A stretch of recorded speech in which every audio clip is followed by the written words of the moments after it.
ကျွန်တော်ဟာယုံကြည်သူတစ်ယောက်ပါအထူးသဖြင့်ဗုဒ္ဓဘာသာကိုယုံကြည်သူတစ်ယောက်ပေါ့အများအမြင်မှာတော့ဒီဖျားပုံတော်ကိုနေတိုင်းညတိုင်းအလုပ်သွားတိုင်းအလုပ်ပြန်တိုင်းနှုတ်ဆက်ပြောဆိုပြီးမှသွားလေးရှိနေတော့အစွန်းရောက်ယုံကြည်သူ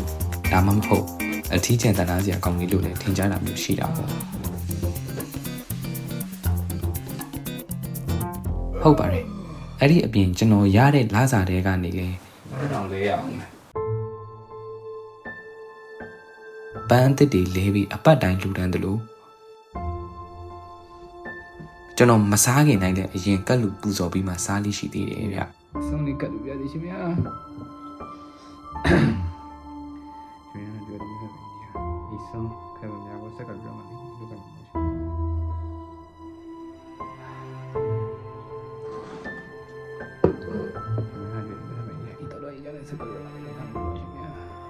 ဒါကတာမန်ဗုဒ္ဓဘာသာဝင်တွေနဲ့လောက်ကြပြီမဲ့ကျွန်တော်ဟာကျွန်တော်ဘဝရဲ့ကောင်းခြင်းဆိုးခြင်းတွေကိုဒီဘုရားပုံလို့ရှိမှညီးညူရင်ဖွင့်တတ်သူဆိုလည်းမှားပါ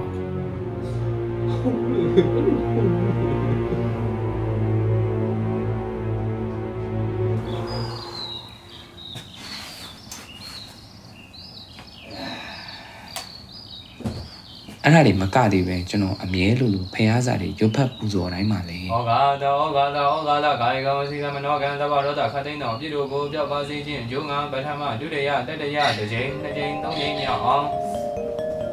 ဘုရားယန္နာတရားယန္နာတန်ခါနာတိဥသောယန္နာမြတ်တို့မှာဆရာသမားတို့ကိုရိုးသေးလေးမြတ်လက်အုံမိုး၍ရှိခိုးပူဇော်ဥမျိုးမှန်လျှော့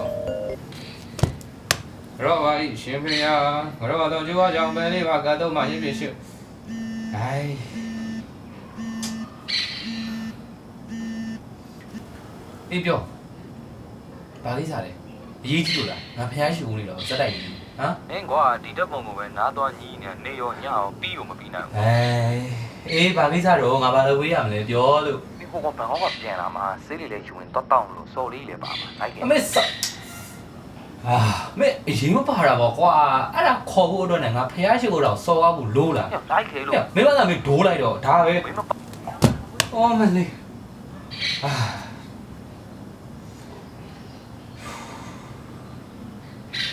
ဒီလိုပူဇော်ပြီးတိုင်းလဲဖျားနားကြီးအောင်ဆူတောင်းတာမနှဲပါဘူးရှင်ဗျာဒီနေ့တပြည့်တော့တပုတ်ရိုက်ချလိုက်ရှင်ရကြပါလို့အဆင်ပြေကိုစောရောက်ပြီတော့ပါရှင်ဗျာ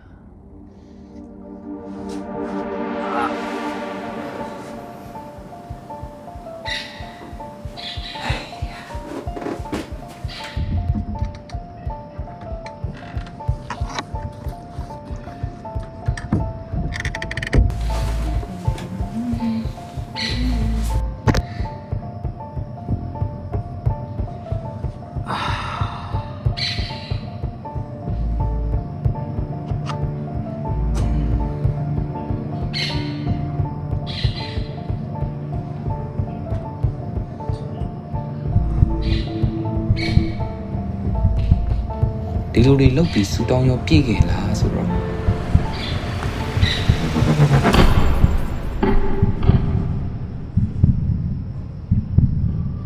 ပြည့်ခဲ့ပါဘူးဒါဟာကျွန်တော်ဘဝရဲ့ပထမအောင်ဆုံးလည်းမဟုတ်ပြန်ဘူးဗျ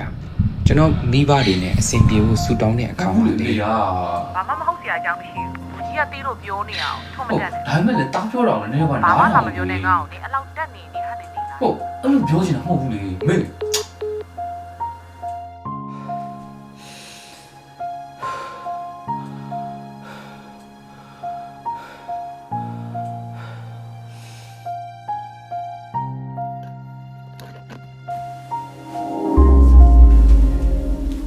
အလုပ်တွေအဆင်ပြေပြီးအတီးတကျလေးအလုပ်မြဲဖို့ဆူတောင်းတော့လေ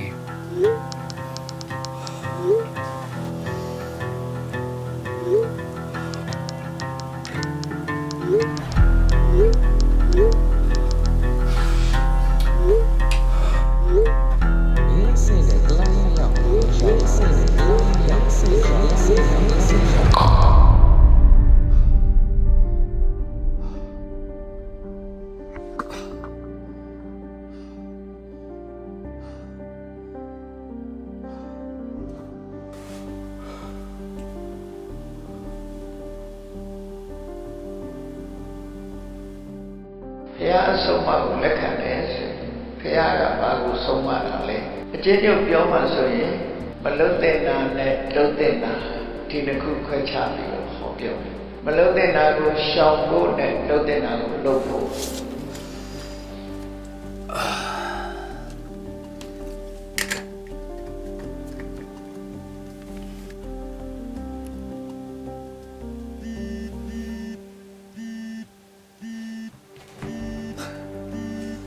啊，没给标，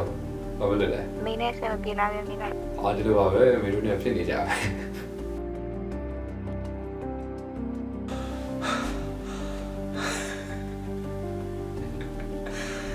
公话呗，谁讲话不？这是先对讲话的。这次你别了，哭了。再帮你多一点帮我行不行？哭比吧。မြတ်စွာဘုရားကိုယ်တိုင်ကတတ္ထာဆိုတဲ့ယုံကြည်မှုရဲ့အဓိပ္ပာယ်ကိုဖွင့်ဆိုတဲ့အခါမှာတတ္တေဟတိတထာဂတတဘောဓိမြတ်စွာဘုရားရဲ့အသိဉာဏ်ကိုယုံကြည်တာကိုယုံကြည်တယ်လို့ခေါ်တယ်။အသိဉာဏ်ရှိတဲ့ပုဂ္ဂိုလ်တစ်ဦးရဲ့ဆုံးမဩဝါဒဟာလွယ်မှားမှုရှိတဲ့အတွက်ကြောင့်သူ့ရဲ့အဆုံးအမတိုင်းလိုက်နာဖို့ယုံကြည်လက်ခံခြင်းသာဖြစ်တယ်